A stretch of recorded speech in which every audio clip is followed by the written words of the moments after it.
Good morning, good afternoon, good evening. Yes, it's me. Yes, this is my hair. Yes, it's touching the edge of the frame. That in itself is a massive achievement. Look, I'm missing a lot. There's lots of new growth. This is new growth. I should have a bob cut. There's a whole section that's that length on this side, but I don't want to cut it. You guys can understand. Anyway, hello. It's been years since I properly said hello on here. I made a video earlier this year, but that doesn't count. That was very spontaneous. I'm sitting here today with a purpose, with something to say. Some of you may know this already, but for me, I'm just going to talk as if you don't know. Every couple of years, I feel like I have a renewed understanding of my trichotillomania, or I enter a new part of life whilst being a tricher. That's the same with anything in life. You continue to grow and understand your life and the world around you, but recently I had a big revelation in regards to my trich. Well, the summary is I have been diagnosed as being autistic. I was diagnosed at the age of 30. To add to this, I'm also being considered as a person who deals with ADHD. So I feel like a child at the moment, trying to understand myself in every area of my life with my neurodivergence, but also understanding my trichotillomania from this new perspective, because being neurodivergent does connect with my trichotillomania.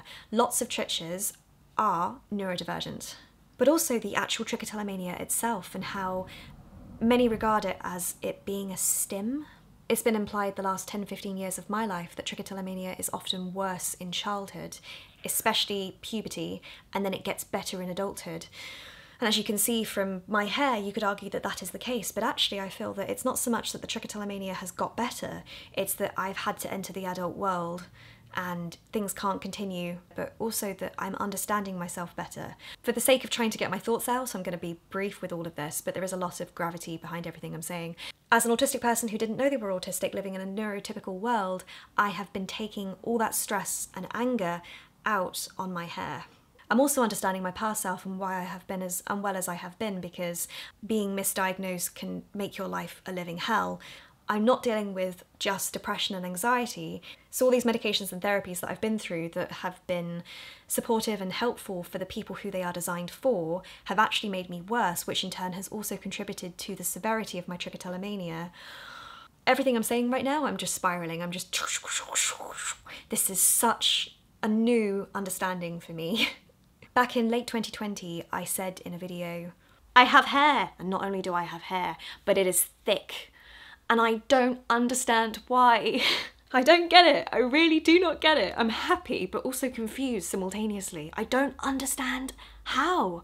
And I wish I did so that I could help other people. And here I am 3 years on, and I can say I know the answer now. It's a complicated one, but basically it's me understanding my neurodivergence.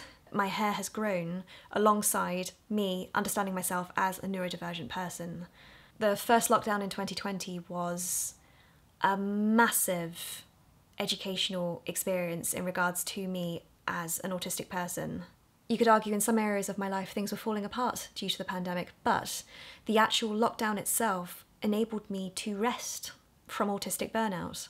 It's a no-brainer to me now that I can see my hair has grown alongside me understanding myself as a neurodivergent person. I'm learning my triggers, I'm learning how my brain works, I'm also learning and understanding that I am an autistic person and the autism will not go no matter how hard I try, because it's who I am, it's not what I have.